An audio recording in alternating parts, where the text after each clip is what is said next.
This is a time of war because Biden allowed millions of people, many of them criminals, many of them at the highest level. They emptied jails out. Other nations emptied their jails into the United States. That's an invasion. And these are criminals, many, many criminals. Murderers, drug dealers at the highest level, drug lords, people from mental institutions. That's an invasion.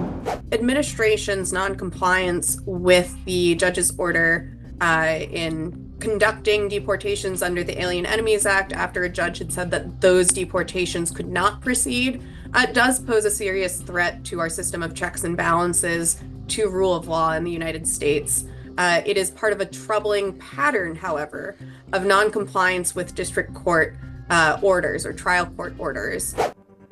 Yo le pregunto al presidente Nayib Bukele, públicamente, presidente, con respeto le digo, ¿usted va a amparar esta crueldad, esta injusticia, sin derecho a ningún proceso, de crear campos de concentración y meter a nobles migrantes, trabajadores, gente de bien, en cárceles, sin juicio, sin haber cometido delitos en El Salvador, sin ningún tipo de pena emitida por un tribunal del Salvador? ¿Es esto legal? ¿Es justo? ¿Es humano, Nayib Bukele?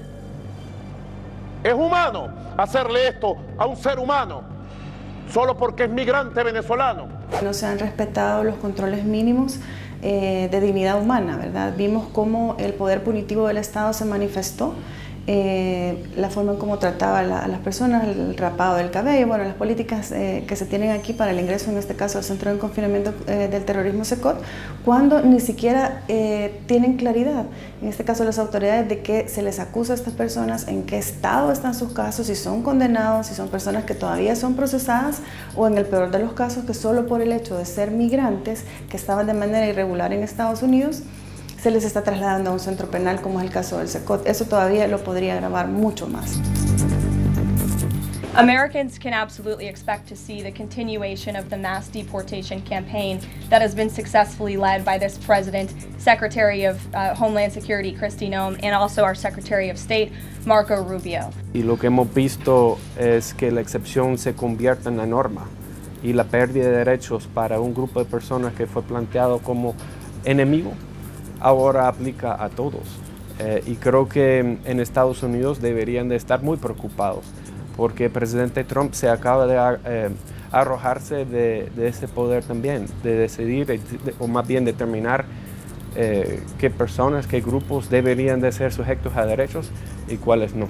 The larger issue is the Trump administration seems invested in making this a fight, and that really does raise this huge question of what happens if the executive branch can get away with defying court orders. I don't think, non-compliance with one order in one case is necessarily the end of the rule of law. But the question is, what is to compel the government to comply in future cases? Because in a world in which the government can pick and choose which court orders it wants to comply with, the law is going to mean whatever the president says, not whatever the courts say.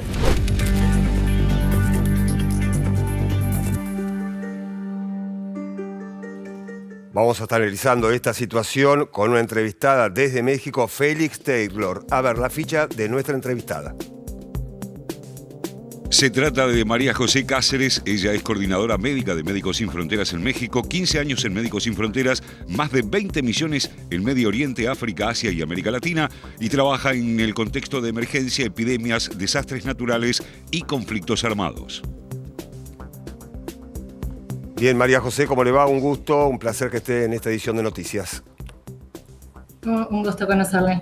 Bueno, muy bien. Recién compartíamos algunos testimonios de lo que ha sucedido en los últimos días con esta decisión del gobierno de Donald Trump de deportar a por lo menos 200 venezolanos a El Salvador. Queríamos tener su primera visión de lo que ha sucedido, lo que está pasando. Sí, nosotros seguimos toda esta situación, sobre todo de la asunción del presidente Trump, y sobre todo todas las consecuencias que está generando aquí en México con todos los migrantes que estamos atendiendo en varios puntos del país. Nosotros estamos en 4 puntos del sur, el centro y el norte, y estamos viendo cómo esta afectación está causando. Obviamente el venezolano son una de las poblaciones que más han sido afectadas por toda la situación social, económica que está sufriendo Venezuela, y también porque ya han recorrido muchos de estos países muy peligrosos y sobre todo encontrándose en México en una situación muy desoladora.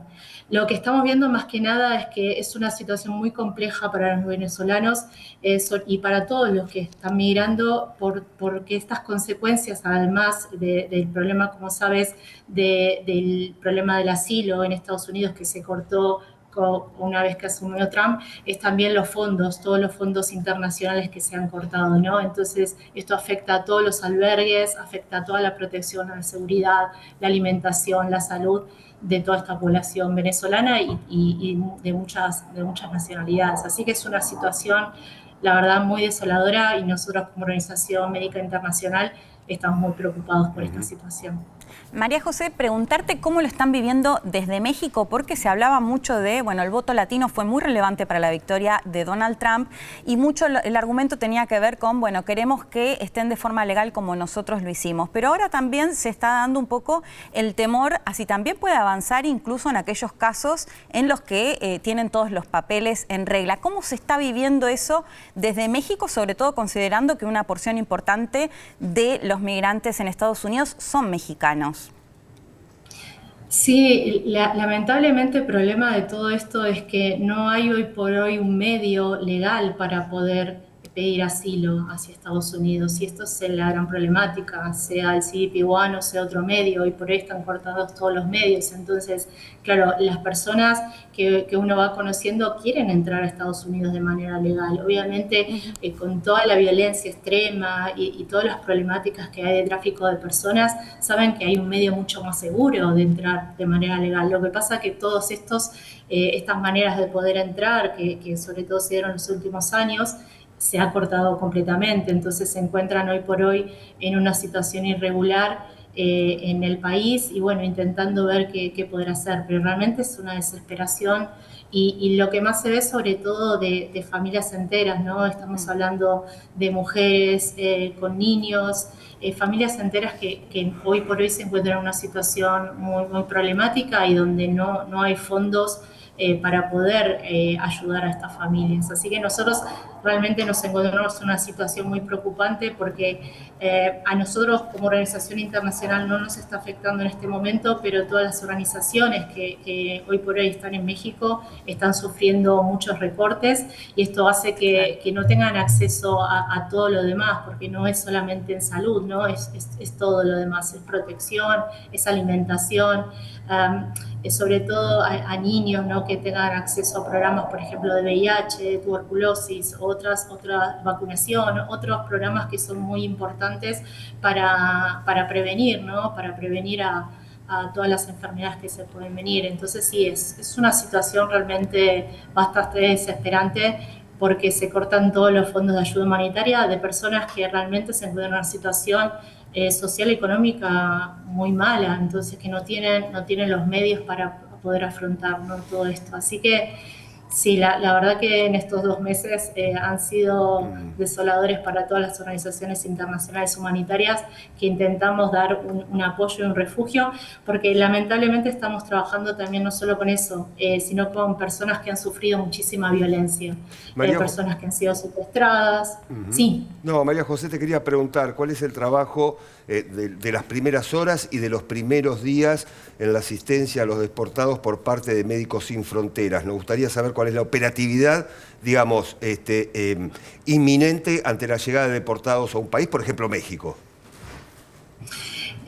Sí, en verdad han sido, el problema es que muchas veces no se informa cuando están llegando los deportados, y son a diferentes puntos del país.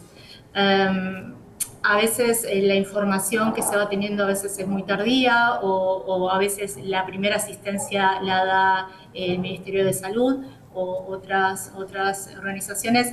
El problema es que muchas veces los dejan aquí, no solamente a mexicanos, a veces gente que son de otras nacionalidades y que de pronto no se ofrece un programa de refugio, y ese es el problema, claro. Sino que hemos visto personas que las han dejado o que las han pasado hacia la frontera norte, los han mandado a la frontera sur, y los dejan, llegan, están 24 horas en un refugio y nuevamente no le ofrecen nada. Directamente las personas se encuentran en situación de calle y dependen exclusivamente de las ayudas humanitarias de organizaciones que estamos para poder tener un techo y una comida.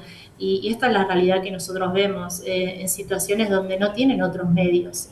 No solamente no están en regla en papeles, no pueden acceder a un trabajo, a comida y gente que está buscando en situación de calle. Así que sí, realmente es una situación, siempre fue difícil la situación de la migración, pero ahora es mucho peor, muchísimo peor. María José, gracias por estos minutos. Muchas gracias a ustedes. El placer ha sido nuestro. A ver, recorremos más el mundo con estas noticias, con este resumen. Aquí está. Siguen los problemas en el aeropuerto de Heathrow. La aeroestación británica más transitada de Europa permanece cerrada después de que un gran incendio en la subestación eléctrica cortara el suministro a la extensa instalación situada al oeste de Londres. Hay 1.300 vuelos cancelados y 200.000 pasajeros varados. Depardieu a juicio por agresión sexual. El reconocido actor francés se encuentra en una causa judicial tras ser acusado como responsable de una serie de manoseos a 2 mujeres en un set de filmación y en la calle.